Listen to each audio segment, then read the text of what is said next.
Isa pong mapagpalang panunood sa inyong lahat, mga ginigiliw na mga kaibigan at mga kapatid. Kinagagala ko po na patuloy po kayong makasama dito po sa ating ginagawang pag-aaral.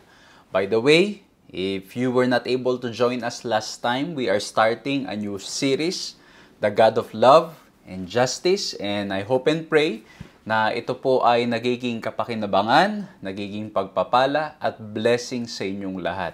Nung nakaraan po ay pinag-usapan natin that God loves freely. Ito ay galing dun sa text na ay Hosea 14:4 na yung sinabing freely is that He is voluntarily, walang pumipilit sa Kanya.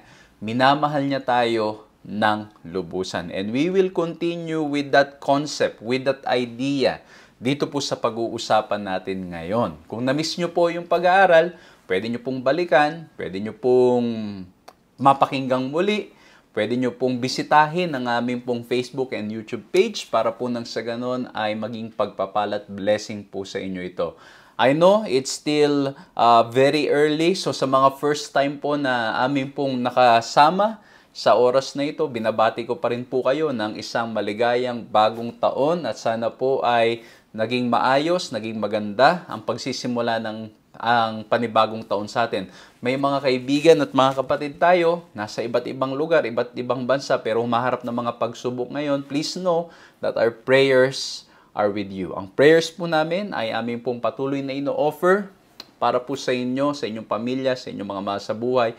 At sana po ay maging ligtas po sila at maging maayos ang kanilang kalagayan. Ano man po ang sakuna, pagsubok na kanilang dinadanas ngayon. So muli po mga ginigiliw ng mga kaibigan, mga kapatid, purihin ng ating Panginoong Diyos, mag-aaral tayo ng panibagong leksyon. Again, ang theme, The God of Love, The God of Justice. And now, we will proceed to the next lesson. At ang topic po natin is Covenantal Love. Okay? Covenantal Love. Samahan niyo po ako sa ating gagawing pag-aaral na ito.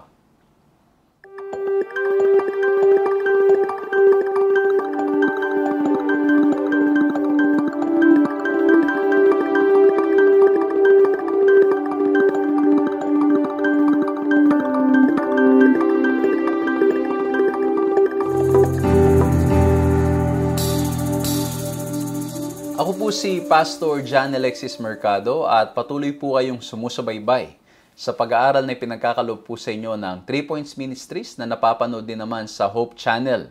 Salamat sa ating Panginoong Diyos dahil tuloy-tuloy po nating nagagawang pag-aaral na ito. Salamat sa ating Panginoong Diyos dahil may mga kaibigan, mga kapatid, mga taga-subaybay na patuloy pong sumusuporta, patuloy pong nagpe-pray, patuloy pong nangangamusta, at patuloy pong nabibless sa ating programang ito. Kaya naman tuloy-tuloy po nating nagagawa na makapag-aral ng salita ng ating Panginoong Diyos. Purihin ang ating Panginoong Diyos. At sana po ay patuloy na maranasan natin ang biyaya at pagmamahal niya.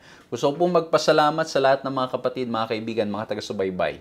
Thank you po for always praying, for always joining us. Maraming salamat po sa inyo pong pag-share ng blessings po ninyo para nang sa ganun ang ating ministry ay makapagpatuloy. Imagine nyo, napakahabang panahon na ginagawa po natin ito and still, we are able to do this. And ako po and my wife, we are just amazed kung paano pong ang biyaya niya ay sapat sa ating mga pangangailangan. Imagine nyo mga batid na may mga problems tayo, sometimes technical, and even now, may nararanasan tayong mga technical problems, and still we are able to do it.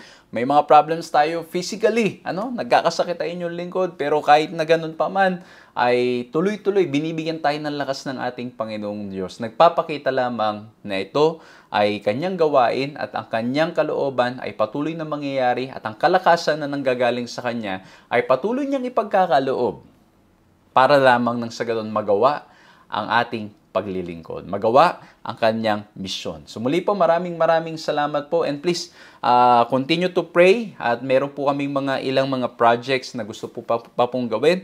At in the next few weeks, nito pong nakaraan, we already started again traveling, and we will be traveling more in the next coming weeks, and I'm excited to visit different places para po nang sa ganon mapaglingkuran po kayo, makasama po kayo, maipag-pray po kayo, at sama-sama nating pag-aralan ang salita ng ating Panginoong Diyos. At ngayon po, ang pag-uusapan natin ay napakaganda, kaya naman hingin muna natin ang kapangyarihan nanggagaling sa ating Panginoong Diyos. So by the way, bago tayo mag-pray, paki-like, subscribe, hit the notification bell, at especially paki-share. At ito pong ating pag-aaral. I-share nyo po sa timeline ninyo, i-share nyo sa mga mahal nyo sa buhay, i-share nyo po kung saan man po na magiging kapakinabangan itong pag-aaral na ito. Okay? I-copy nyo yung link, i-send nyo kung saan man, and hopefully, it will be a blessing to you and a blessing to us. At ito yung pag-uusapan din natin ngayon. Ano? Yung mga nare-receive natin, we should be happy to share it to the people around us. Okay, hingin po natin ang kapangyarihan ng ating Panginoong Diyos at katalinuhang nanggagaling sa Kanya para maunawaan natin at maisabuhay ang ating pag-aaral ngayon. Let's bow our heads and let's pray. Ama po naming Diyos, dakil at makapangyarihan sa lahat, maraming salamat po. At muli po, narito po kami at kami po ay mag-aaral ng inyong mga salita. Tulungan niyo po kami, mahal na Diyos, na ang mga bagay na aming mga mapapakinggan, mababasa, mapag-aaralan, ay maitatanim sa aming mga puso't isipan, maging dahilan upang mas lalo kaming magtiwala sa inyo lamang. O mahal na Diyos, alam po namin na sa aming mga sarili, kami mga mahihina. Sa aming mga sarili, kami walang magagawa. Ngunit dahil sa inyo, Panginoon, alam po namin walang imposible. Nawa po, Panginoon, maunawaan namin ang pag-ibig na meron po kayo para sa bawat isa sa amin. Maraming salamat po sa pangalan na aming Panginoong Hesus. Amen. Amen.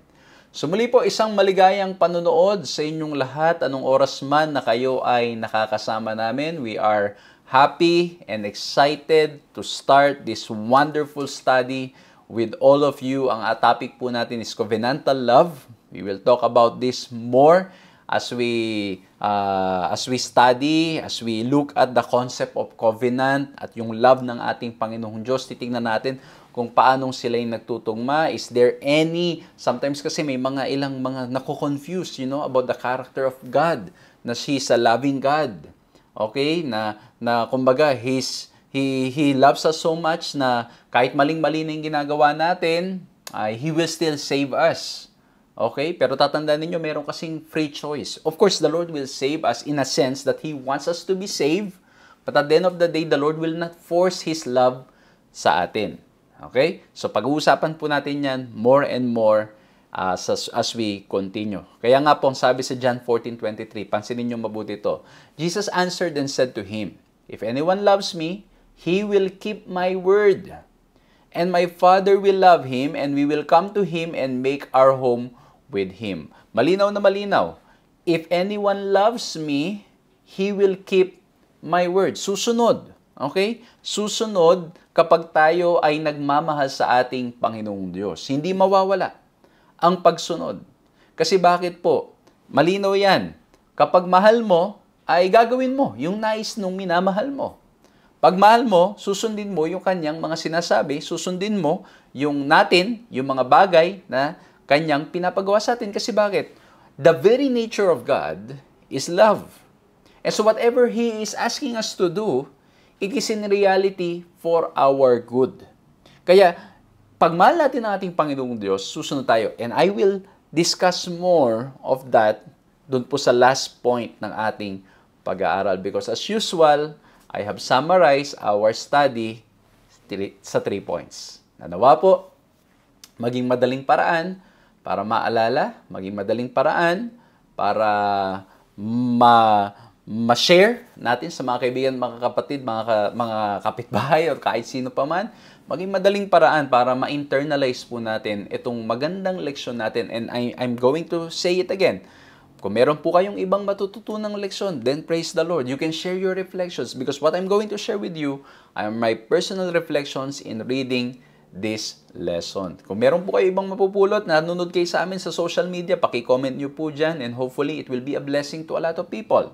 At kung kayo naman nakikinig sa radyo o sa television, you can write it so that when you go to your church, when you start hearing about this topic, you have something to share to your friends and to your churchmates or to your workmates. So, again, I'll be summarizing ito pong ating pag-aral ngayon into 3 points. And so, we are looking at covenantal love, and the first point that I want to share with you all starts with letter C. As we look at this, we need to look at God's character.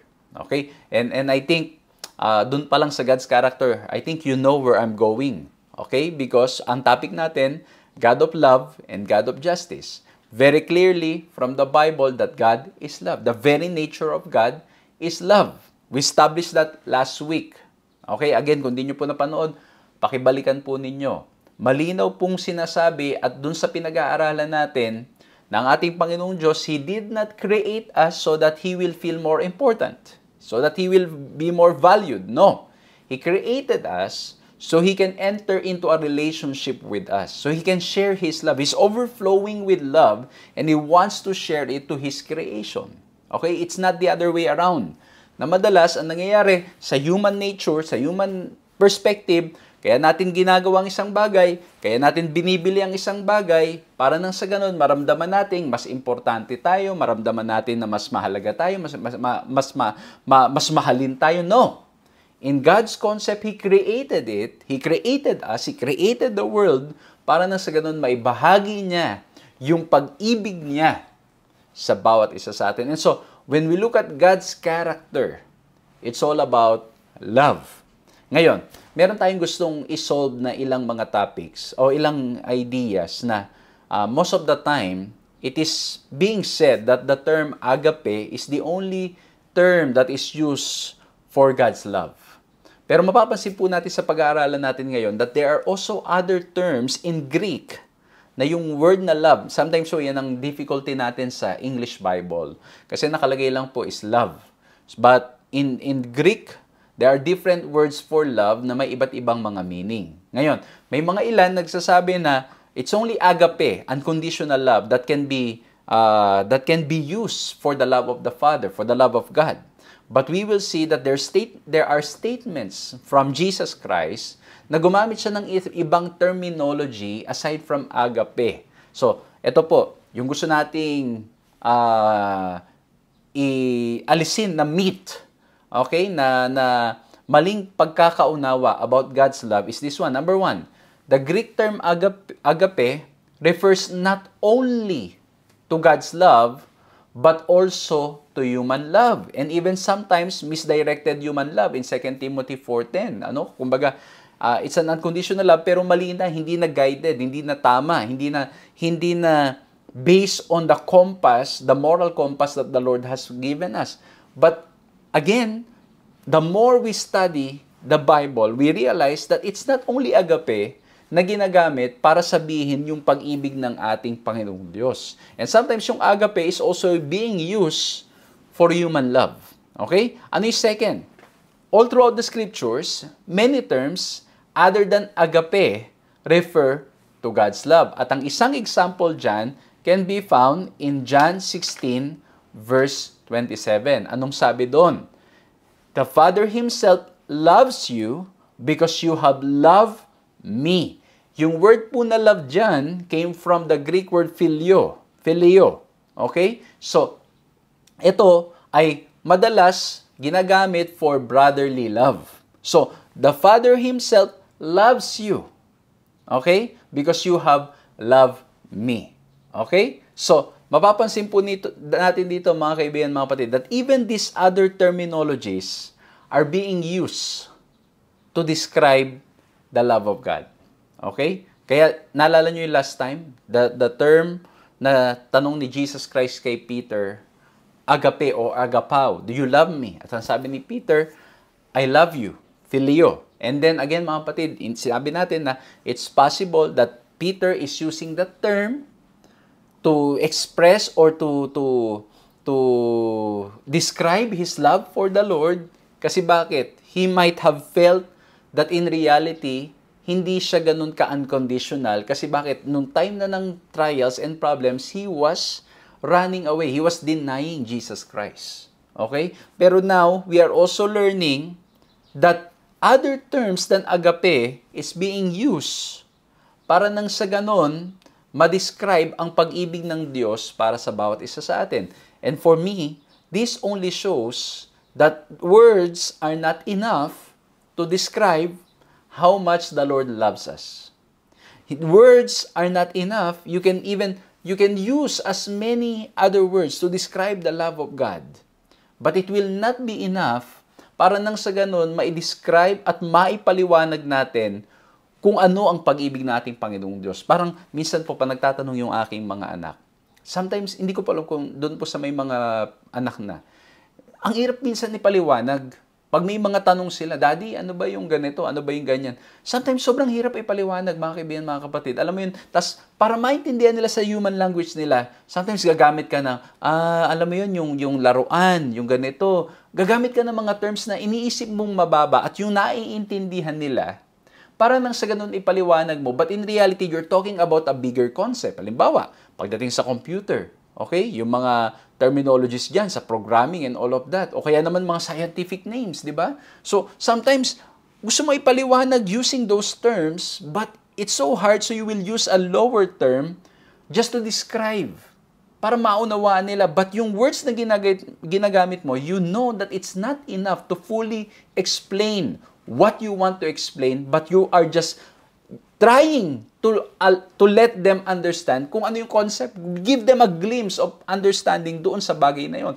And so, my reflections from this, with all these other terms being used for the love of God, it only shows for me, there's no contradiction here, it only shows for me that words are not enough to describe the love of God for humanity. Amen? Hindi ma-describe ang pag-ibig ng ating Panginoong Diyos. And in reality, you can use as many pictures as you want. You can use as many words as you want. But at the end of the day, it will not be enough. Because, malinaw po yan, itong mga text na babasahin natin, nagpapakita ng dakilang pag-ibig ng ating Panginoong Diyos para sa bawat isa sa atin. Look at John 3:16. For God so loved the world that He gave His only begotten Son, that whosoever believes in Him should not perish, but have everlasting life. Imagine nyo yung use of so love. Nagpapakita that the word love in itself is not enough, and so there's a need to use the so love para nang sa ganun mas idiin yung pag-ibig ng Diyos para sa bawat isa sa atin. Words are not enough to fully describe the love of God for humanity. Ayan po ang karakter ng ating Panginoong Diyos. And because that is the character of God, mga kaibigan, mga kapatid, mga ginigiling ng mga taga-subaybay, nagpapakita lamang ng dakilang pag-ibig ng Diyos para sa inyo at para sa akin. Para sa ating lahat. Ito, tingnan niyo po. Pagdating pa sa Jeremiah 31 verse 3. Ano yung character ng Diyos? Again, words are not enough. When you look at the Greek, the Hebrew word, the English Bible, the words are not enough to fully describe the character of God, to fully describe the love of God. Ang sabi sa Jeremiah 31 verse 3, yes, I have loved you with an everlasting love. Therefore, with loving kindness, I have drawn you. Yung term niya, with an everlasting love. It's an everlasting. It's a never-ending love. Mga kapatid, mga kaibigan, nagpapakita na ang Diyos ay tunay na dakila sa kanyang pag-ibig para sa bawat isa sa atin. Tunay ng kanyang pag-ibig, hindi natin masusukat. It is unlimited. He loves us dearly. He loves us so much. Madalas, tayo bilang mga tao, napapagod tayo sa pag-ibig natin. Napapagod tayo sa pagpapasensya natin. Minsan ako po, to be honest with you, pag maraming mga problems sa opisina, sa katrabaho, sometimes alam mo yun, naiisip ko parang, sabi ko parang hirap yata talaga akong ipagpatuloy yung mga ganitong bagay, yung ganitong paglilingkod. Kung ganito yung nangyayari, sometimes we run out of patience. Okay? Pero ang ating Panginoong Diyos ay ang pag-ibig niya hindi nagbabago. Pero again, we will balance that in a while. Kasi bakit? Tandaan nyo, God of love and God of justice. We cannot lose that concept kasi that's the very nature and character of God. Okay? God of love and God of justice. So, ito po, no? So, His love is everlasting. But tandaan nyo po that we have our free choice. Meron tayong pagpili na ating gagawin. At sa ating pagpili na ating gagawin, mga ginigiliw na mga kaibigan, mga kapatid, It's up to us if we will experience the everlasting love or not. Kumbaga tayo ang nagbubukas at nagsasara ng ating puso sa dakilang pag-ibig ng Diyos. And we will touch more on that later. Pero gusto ko lamang po ipakita sa inyo na dito po sa karakter ng ating Panginoong Diyos, based on the description of the Bible, words are not enough. Now, the way it is described is everlasting love. Walang hangganan na pag-ibig. Lagi ko nga ang biro dyan yung mga pagkain sa buffet pag minsan, nauubos Sasabihin sa'yo, unlimited. Eat all you can. Pero minsan, na nangyayari, yung supply, nauubos, nababawasan. O hindi lang nababawasan, minsan, nauubos yung supply na yun, lalo na kung yun yung paboritong pagkain na kanilang kinakain ng mga tao. So, pag naubos na, wala na. Hindi mo na magawa.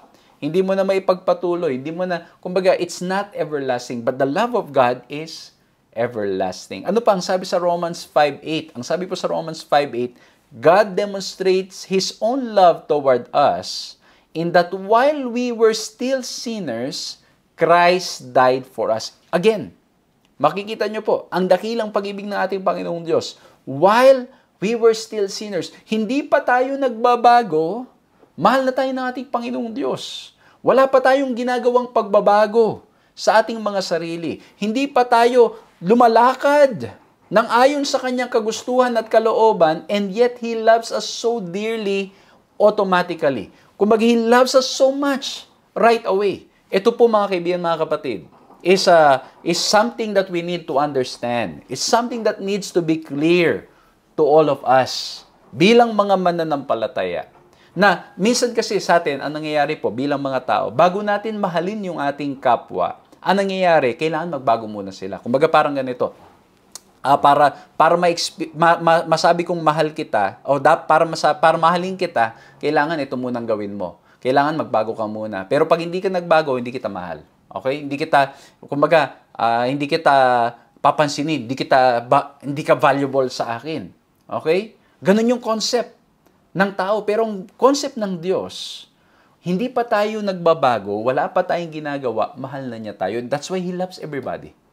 He loves everybody. Pero again, mga kapatid, papasok tayo doon sa covenant later, no? Yung covenantal love. Kasi bakit? Sasabihin ng iba, ba't kung mahal ako ng Panginoong Diyos? Bakit ganito ang nangyari sa akin? Bakit ganito? Well, at the end of the day, mga kapatid, it could be your choice. Kasi remember, we have our free choice.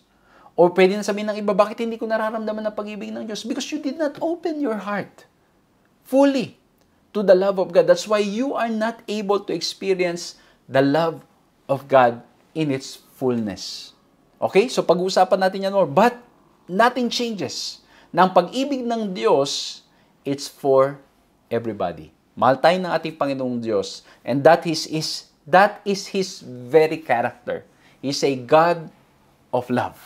He loves you. He loves me. Kung meron po kayong mga kasama ngayon na sumusubaybay, nang kasama nyo, baka katabi nyo yung asawa nyo, katabi nyo yung mga anak ninyo, please remind them all, God loves you. Sabihin ninyo sa isa't isa. Kung mag-isa lang po kayo, sabihin nyo sa inyong sarili, God loves me. It's good to be reminded that the Lord loves you. If you have come for the first time, if you have joined us for the first time in this study, and ito po yung unang pagkakataon na nakasama namin kayo, and then you're hearing this concept, you're hearing this idea, you might have felt na wala nang nagmamahal sa inyo, pakiramdam ninyo, wala nang pumapansin sa inyo, pakiramdam ninyo, hindi na kayo mahalaga, pakiramdam ninyo, sa opisina ninyo, walang pakialam yung mga katrabaho ninyo, sa school ninyo, hindi kayo pinapansin. Kaibigan, kapatid, I just want to remind you that God loves you so much. Mahal ka ng ating Panginoong Diyos. At dahil mahal ka ng ating Panginoong Diyos, you are very important to Him. But, now, we will go to the second point. Again, we look at God's character. Number 2, let's look at God's covenant. Okay? Ito na yung sinasabi natin covenantal love. Bakit? The Lord entered into a covenant with His people. Alam nyo, meron ako isang buong series about covenant. I talk about yung covenant kay Abraham, kay David, marami po yan, ano? And ang concept ng covenant is simple. Well, baka hindi simple for everybody, but let me just share with you to make it simple, should I say. Make it simple. Yung covenant, ang nangyari po is that the two of you will agree. Okay? The two of you will agree to do something. Okay? Kumbaga parang ganito. Okay, gagawin ko to, pero dapat gagawin mo to. Yung isa, pag hindi niya ginawa yon, automatically, it breaks the covenant. Okay? So, ganyan po yung concept, simple terms ng covenant, ng pakikipagkasunduan. Okay? Ngayon, ito ang sabi ng Deuteronomy 7:9. Know therefore that the Lord your God is God, the faithful God, who keeps covenant and steadfast love with those who love Him and keep His commandments to 1,000 generations. Okay? So, mapapansin nyo po, no? He's a faithful God who keeps His covenant, who keeps His promises, who keeps what He said He will do, and with steadfast love. Okay? Pero, in order for us to fully experience that, ang sabi dito, with those who love Him and keep His commandments. Okay? So, the covenant of God, He entered into a covenant. Okay, the Lord loves everybody. Everybody. Kahit na po hindi pa yung mga hindi nasunod sa ating Panginoon, yung mga nagpapasaway, walang pakialam sa ating Panginoong Diyos, He loves them and the Lord is reaching out to them. But there is a covenant. Okay? The covenantal love is that if you want to fully experience that love, you have to obey. You have to follow.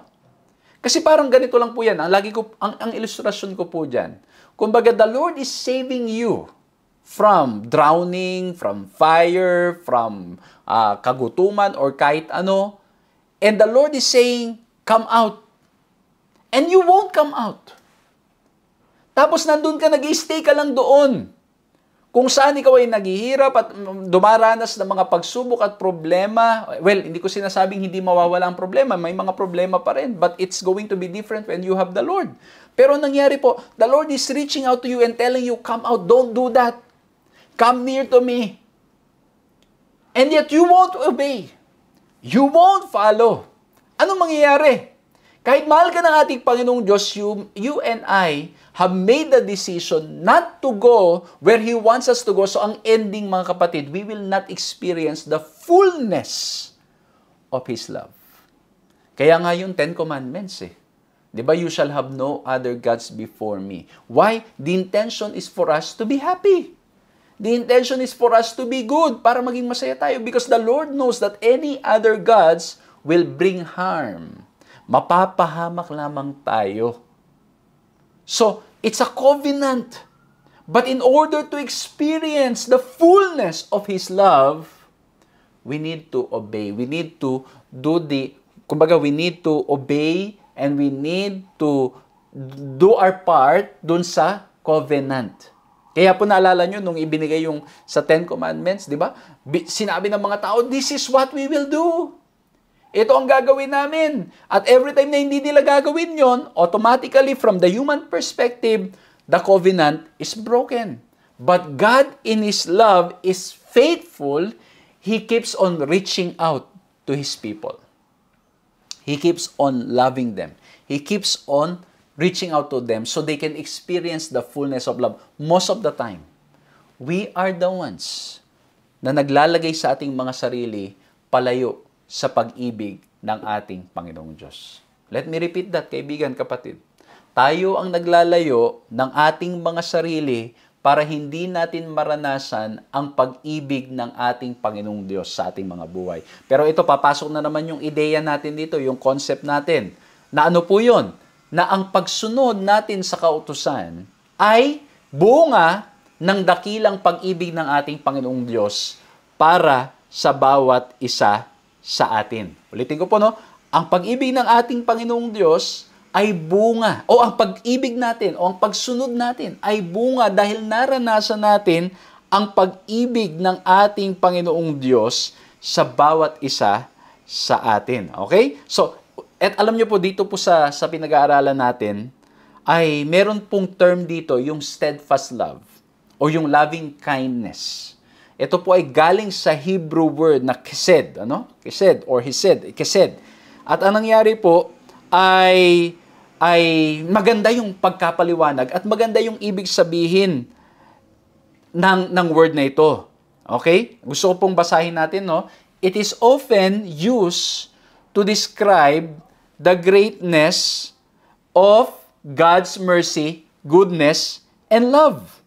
Okay? At ang sabi po dyan, among other things, kasi it refers to loving kindness or steadfast love for another within an existing reciprocal love relationship. It also initiates such a relationship with the expectation that the other party will show his loving kindness in return. Okay? So, ang ganda po ng pagkakasabi diyan. Ang sabi po diyan sa ating pinag-uusapan, ito pong word na ito ay could be translated as loving kindness, steadfast love, pero nandun siya sa context ng reciprocal love relationship. Kumbaga yung relationship, mga kapatid, remember yung last time na in-establish natin that the Lord created humanity to enter into a love relationship with a person, with us. And ang sabi po dito, it's such a relationship with the expectation na ipapakita yung same love na nararanasan nila doon sa nagbibigay sa kanila ng pag-ibig. Kaya nga po, ang ganda nung text natin sa Deuteronomy 7:9 na nagsasabi ang ating Panginoong, yes, I have a steadfast love, pero I'm also expecting that you will do the same. And the expectation of God is not, itong maganda sa ating Panginoong Diyos. Madalas tayo, when we expect others to love us, it's because we lack love. There's a hole in our hearts. Kaya ini-expect nating mahalin tayo. Pero ang Diyos, ini-expect na sumunod tayo, hindi dahil madadagdagan yung value ng Diyos. Hindi dahil ang Diyos ay mas magiging importante. No. Gusto ng Diyos na sumunod tayo. Why? For the very idea and concept na para ito sa ikabubuti ng bawat isa sa atin. Okay? Ito ay para sa bawat isa sa atin. Okay? So malinaw po, no? Na ito ay ikabubuti natin. Kung kaya naman, mga ginigilo ng mga kaibigan, mga kapatid, dito mo makikita yung kaibahan ng ating Panginoong Diyos. Dito natin makikita na ang pag-ibig ng ating Panginoong Diyos ay sobra-sobra. He doesn't expect us to obey para lang nang sa ganon, He will be more important. No, He's already important. He's already complete. So yung love niya na isinishare, na gusto niyang gawin, na tayo magmahal din, is in reality para sa ikabubuti ng bawat isa sa atin. Kaya tingnan nyo, sabi sa John 14:21, He who has my commandments and keeps them, it is he who loves me, and he who loves me will be loved by my Father, and I will love him and manifest myself to him. So ayan po, no? Ang sabi po dito, yung kanyang pag-ibig, He was my commandments, keeps them. It is He who loves me. Kaya sumusunod tayo sa kalooban ng ating Panginoong Diyos. Kasi bakit? Ito yung nagpapakita ng ating pag-ibig sa ating Panginoong Diyos. Ito ay nagpapakita ng ating kagustuhan na maranasan ng buo ang pag-ibig ng ating Panginoong Diyos sa bawat isa sa atin. So, ito po mga ginigiliw na mga kaibigan, mga kapatid. Nagpapakita in that covenantal love, we should obey. We should follow. Dapat tayong sumunod. Dapat nating gawin yung kagustuhan ng ating Panginoong Diyos. Dapat nating sundin yung kanyang inuutos sa atin. Hindi para nang sa ganon maramdaman ng Diyos na siya'y importante, kundi dahil para nang sa ganon tayo ay mapabuti. Grabe, no? Madalas, ni-imagine ko, nagre-reflect ako, mga ginigilo ng mga kapatid. Madalas, pag ako nag-expect ako, madalas, kasi bakit? Naramdaman ko na, hindi ata ako importante, hindi ako minamahal. Kaya dapat sumunod. Minsan ganun ang point of view, di ba? Lalo sa magulang. Di ba? Pag hindi yung mga anak mo, pag hindi nasunod, parang ang pakiramdam mo, hindi ka importante. Pero ang Diyos iba. Pag hindi tayo sumusunod, ang Diyos hindi nawawala yung pag-ibig niya. Buong-buo pa rin yung pag-ibig niya. He is already full of love. Kaya yung hindi pagsunod, in reality, ang Diyos hindi nasasaktan dahil siya ay nabawasan ng pag-ibig, kundi nasasaktan siya, nalulungkot siya kasi bakit? Tayo ang may ayaw at tayo ay mapapahamak sa ating mga desisyon. Nakita niyo po ba yung difference? Madalas, pag hindi sumusunod yung tao sa atin o kahit yung mga anak natin, nasasaktan tayo kasi bakit? Ang interpretasyon natin, hindi tayo mahal. Nagagalit tayo, naiinis tayo. Pero ang Diyos iba. Pag di tayo sumusunod, nalulungkot ang Diyos kasi mapapahamak tayo. Because there's nothing, pinag-usapan natin yan last week, kaya nga po maganda balikan ninyo, there's nothing that you can add sa pag-ibig ng ating Panginoong Diyos. He is already complete. He's already complete. There's nothing that we can add to Him. Kaya po, ito, sa covenantal love. Again, He is love. He's a God of love. He loves everybody. Pero ang difference, bakit hindi natin nararanasan ng buo ang pag-ibig ng ating Panginoong Diyos is because maybe we have not given ourselves fully to Him. Maybe we have not fully surrendered it all to Him. Maybe, ang nangyayari po, we are not willing to follow and obey Him. He's trying to reach out to us. He's trying to save us. He's trying to take us away or take us out of that dungeon, to take us out of that fire, to take us out of those problems.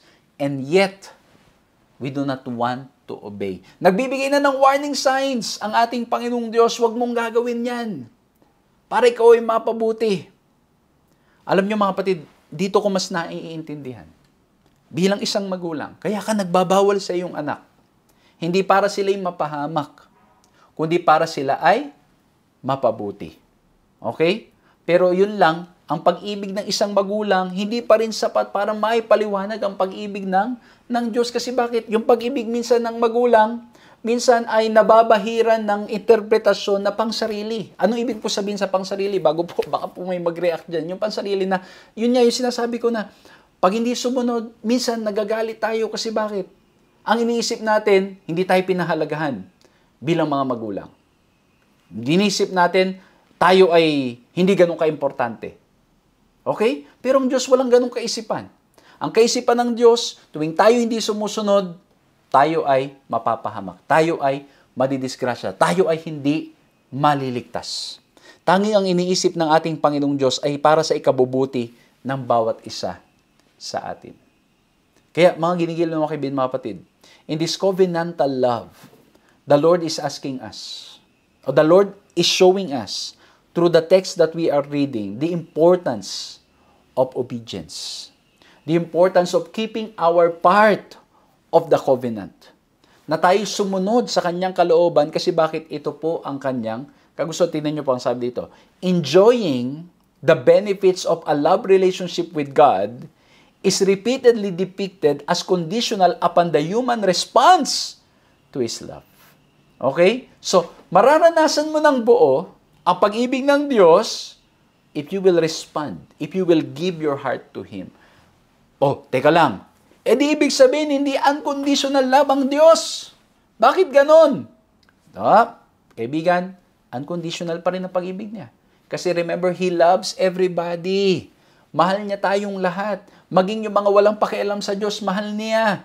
Pero in order to experience that love, what do you need to do? What do I need to do? We need to respond. We need to obey. We need to respond. We need to accept that love. Kasi bakit po? Meron tayong free will. May choice tayo. Hindi tayo pipilitin ng Diyos na gawin ang isang bagay na hindi bukal sa puso natin. So, ang pagsunod natin, mga kaibigan, mga kapatid, ay dahil naranasan natin ang pag-ibig niya. Tandaan niyo, mga kapatid, may nabasa ko isang libro, ang ganda. Sabi doon, pag na-realize mo na kailangan mo na ang Diyos at hinahanap mo na ang Diyos, hinahanap mo na ang Diyos kasi na-realize mo that all throughout He's been seeking out or reaching out to you. Kumbaga, nauna talaga ang Diyos. Kaya nga po, di ba kanina, while we were still sinners, Christ died for us. He loves us. He cares for us. So, our love for God is a response to what has already been given us even before we ask for it. Okay? So, ito ay response natin. sa ating Panginoong Diyos. He already gave it. Bago mo pahingin, ibinibigay niya na. Pero hindi mo maranasan kasi bakit? Hindi natin maranasan kasi we don't want to enter into that love relationship. We don't want to enter into that covenant. We don't want to obey what He wants. So again mga kapatid ang pagsunod, napakahalaga. Okay? Pero tatandaan niyo po, ang pagsunod ay bunga ng ating pagkaunawa ng dakilang pag-ibig ng Diyos para sa bawat isa sa atin. Kasi bakit po, ulitin ko, ang pagsunod ay wala tayong maidaragdag sa ginawa ng ating Panginoon Kristo, especially in the context of salvation. Okay? Ang tanging nating magagawa is to accept the sacrifice of Christ. Pero ang patunay na binuksan natin ang ating puso sa pag-ibig ng ating Panginoong Diyos is when we start obeying. Sumusunod na tayo sa kalooban ng ating Panginoong Diyos. Ngayon, ito mga kapatid, lagi natin dinidiscuss, pero gusto ko pong idiin pa rin, posible ba na sumunod nang hindi nag-respond sa pag-ibig ng Diyos? Posible po. Kasi kita natin yan sa Israel. Di ba po? What have they done? They were focused on themselves. They were focused on preserving themselves. Kaya nangyari, sinusunod nila strictly lahat, pero hindi dahil nadama o naranasan nila fully ang pag-ibig ng ating Panginoong Diyos. Nagkaroon sila ng misconception of God's character. Nagkaroon sila ng misconception of God's love. So ang pagsunod nila is for the wrong reasons. That's why ang sabi ng ating Panginoong Jesucristo, kailangan higitan mo pa yung righteousness ng mga Pariseo. Kasi bakit yung righteousness nila, ano nangyayari po? Pagsunod lang pero walang pag-ibig. Kaya nga many times sinusuway sila ng ating Panginoong Diyos. Nagbibigay kayo ng mga ganito, sumasamba kayo, pero wala kayong pag-ibig, wala kayong kaawaan, wala kayong hustisya. Di ba sinasabi natin Panginoong Diyos? So dapat ang umpisa ay pag-ibig, na dama mo ang pag-ibig ng Diyos, and that's why you follow. You follow. Nadama natin ang pag-ibig ng Diyos, and that's why we obey. Okay? So, ito po mga kapatid, mga kaibigan, we just want to emphasize, So, again, God's character, He loves everybody.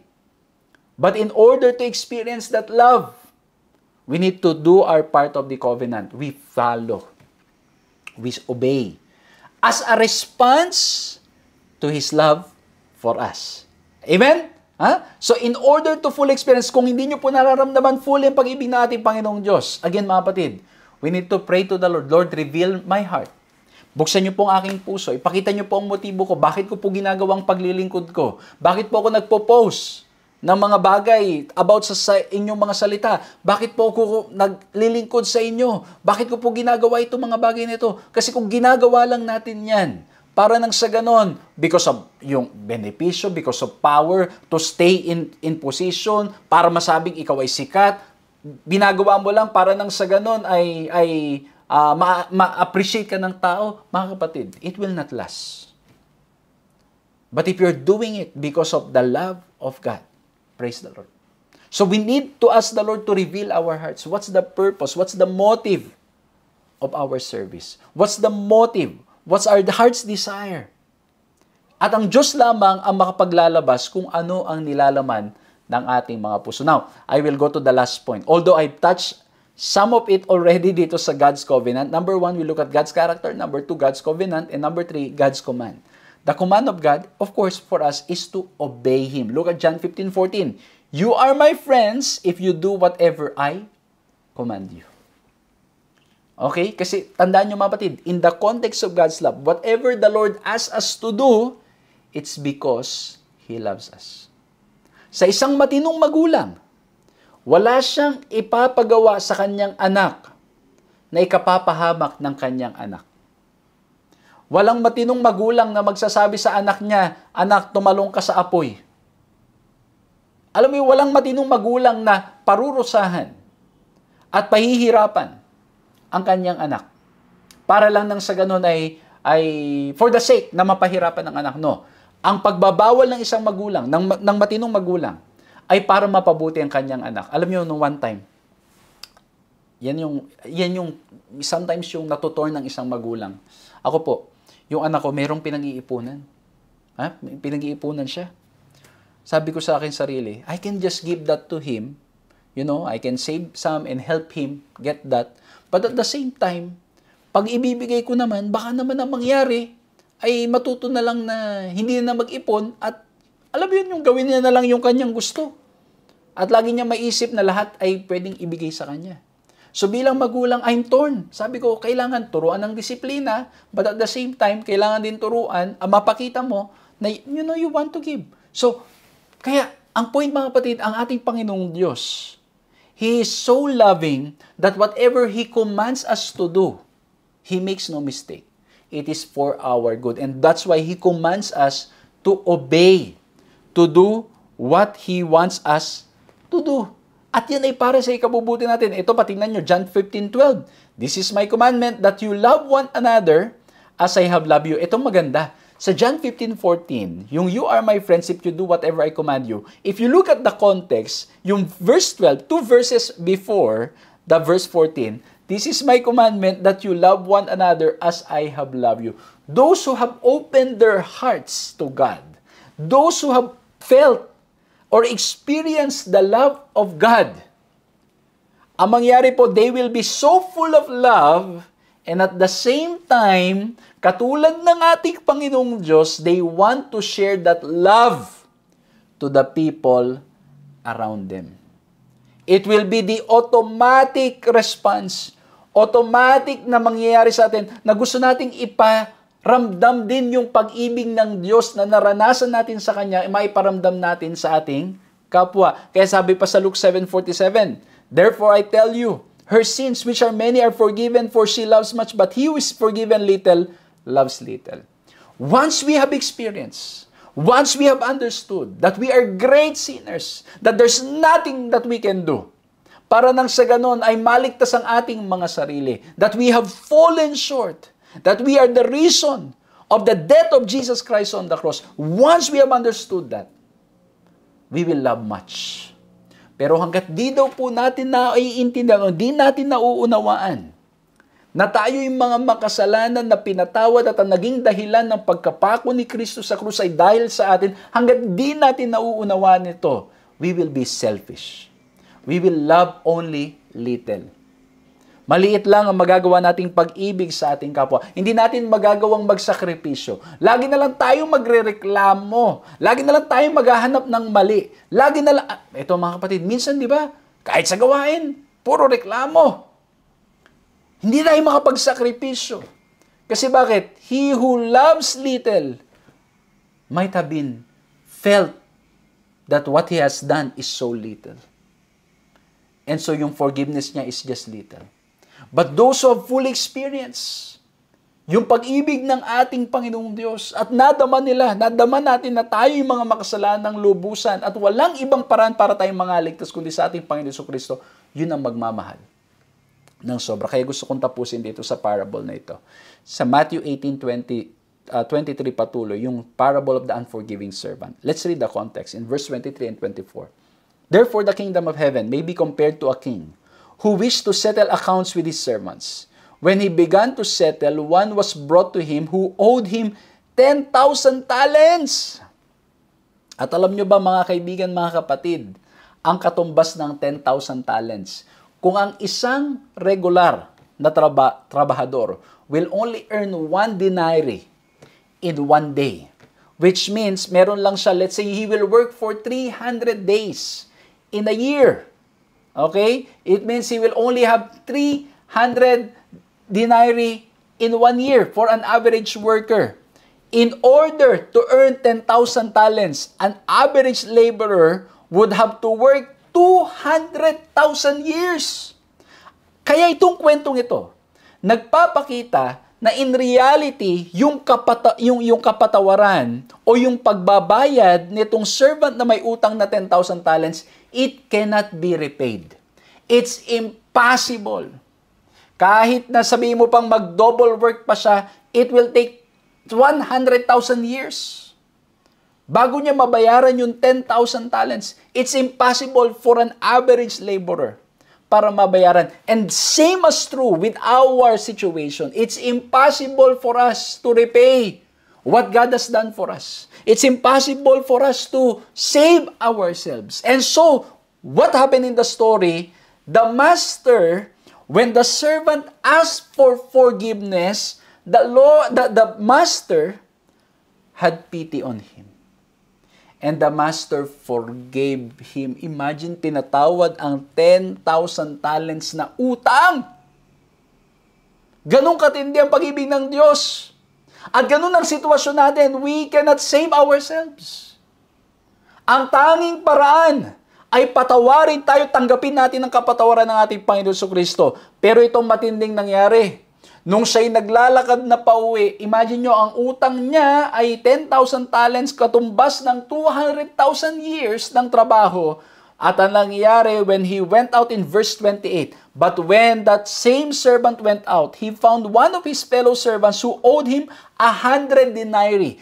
100 days na trabaho for an average worker, 100 denarii, and seizing him, he began to choke him, "Pay what you owe me." Ano po nangyari dito? Yung utang niya, katumbas ng 200,000 years. Yung utang ng kaibigan niya, o nung may utang sa kanya, katumbas ng 100 na araw ng trabaho. And yet, he choked him at sinabihan niya, bayaran mo yung utang mo sa akin. And to continue the story, mga kapatid, kinuha ulit siya ng master niya, itong pinatawad, and then, pinagsabihan siya. And then, well, again mga kapatid, you can just read the story. But I want to emphasize po dito sa kwentong ito is this one. The servant forfeited the love and forgiveness of his master. Although God's compassion and mercy never runs out, one can finally reject, even forfeit, the benefits of God's compassion and mercy. Because if the servant who was forgiven dun sa pinatawad ng 10,000 talents na utang, if he really felt the love of God, if he really opened his heart to God, he will also be compassionate dun sa may utang sa kanya na mas maliit pa dun sa pinatawad sa kanya. And so yung hindi niya pagpapatawad sa kanyang kapwa, nagpapakita that he have not fully experience. He has not fully opened his heart to the forgiveness of God. And yung love na yon, hindi siya willing i-share kasi hindi niya naranasan. Maybe this servant felt, deserve ko naman. Deserve ko na mapatawad yung 10,000 talents ko. Nagtatrabaho ko ng ganito. Maybe that's his thinking. And that's why when he saw his other servant, hindi mo deserve. And minsan mga kapatid, ganun na nangyayari sa atin. We have the mindset na, I deserve this. That's why I need to get this. I need to have that. Tama lang na ganito. At pag ganun ang mindset natin, di ba kung paano natin tratuin yung kapwa natin? Hindi tayo makapagpakita ng mercy and love. And so, the servant forfeited the love and forgiveness. Why? Kasi hindi niya fully binuksan ang puso niya and he was not willing to share that love. Kumbaga, and it will be impossible for him to share that love kung hindi niya talaga fully naramdaman ang pag-ibig ng ating Panginoong Diyos. Ganon din po sa atin. If we have felt the love of God, it will show. We will share that same love to the people around us. Mga kaibigan, mga kapatid, I hope and pray that we always experience the love of God. We really open our hearts. At sa pagbukas ng ating mga puso sa ating Panginoong Diyos, ma-realize natin that we are truly great sinners before the Lord.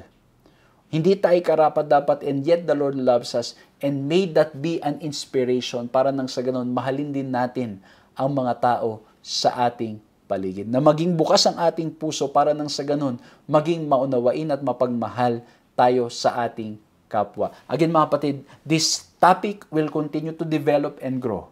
Ito pong pinag-uusapan natin because the God of love and God of justice. At nawa po, maging blessing ito kasi mapapansin nyo po yung nangyari. Yung servant na hindi nagpatawad, although he experienced the love of God, he did not fully open his heart. If you look at the story of the parable of the unforgiving servant in Matthew 18, later on he faced the justice, God's justice. Kasi bakit po mga kapatid? Again, He's a God of love and a God of justice. And we will continue to explore and grow in this understanding as you continue to read the lesson, to read the Bible, and as you continue to join us dito po sa ating pag-aaral na ito. Pero I hope and pray mga kapatid that we will open our hearts. Mas lalo nating madarama ang pag-ibig ng ating Panginoong Diyos at ang Kanyang command na mahalin ang kapwa natin. Ang maging dahilan natin ng pagmamahal sa ating kapwa ay dahil naranasan natin ang dakilang pag-ibig ng ating Panginoong Diyos sa ating mga buhay. Nawa po'y na-bless kayo at patuloy po nating sama-samang ilapit ang ating mga sarili sa Diyos na nagmamahal ng lubusan sa bawat isa sa atin. Let's bow our heads and let's pray. Maraming salamat po, mahal na Diyos, sa aming natutunan. Salamat po sa mga pag-aaral. Salamat po sa mga leksyon. At nawa po'y tulungan kaming buksan ang aming mga pusong patuloy sa inyong pag-ibig. Tulungan kami, Panginoon, ang lahat ng aming ginagawang mga paglilingkod, pagtulong sa aming kapwa ay bunga ng pag-ibig na nadarama namin sa inyo, naranasan namin sa inyo, sapagkat sa aming mga sarili kami mga mahihina at walang magagawa. O mahal na Diyos, patnubayan niyo po kami at gabayan niyo po kami. At nawa po'y patuloy na maranasan namin ang inyong presensya sa araw-araw. Lord, tulungan niyo po kami, sapagkat kami po, Panginoon, ay hirap na isuko ang lahat. Tulungan niyo kami, Panginoon, na buksan ang aming mga puso upang maibigay naming lahat sa inyo lamang. Maraming salamat po na anumang problema at pagsubok, nandyan po kayo para sa amin. Tulungan niyo po kami. Help us to see and to believe that you love us and that you are very near us. Thank you po sa inyong pagmamahal sa pangalan ng aming Panginoong Yesus. Muli po, maraming salamat sa inyo pong ginawang pagsama sa ating programang ito at nawa po'y na-bless kayo, nawa po'y nakinabang kayo. At kung nabitin po kayo, we continue to invite you to join us again sa mga susunod na pag-aaral, and we will continue to explore and grow in this understanding of who God is, the God of love and justice. At muli po, pakishare ang pag-aaral na ito para mas maraming mabless. At maraming salamat po muli sa pagpe-pray at pag-support para nang sa ganun ang gawain natin ay patuloy. Muli po, purihin ang ating Panginoong Diyos. Magkita-kita po tayong muli sa susunod na pag-aaral. God bless you.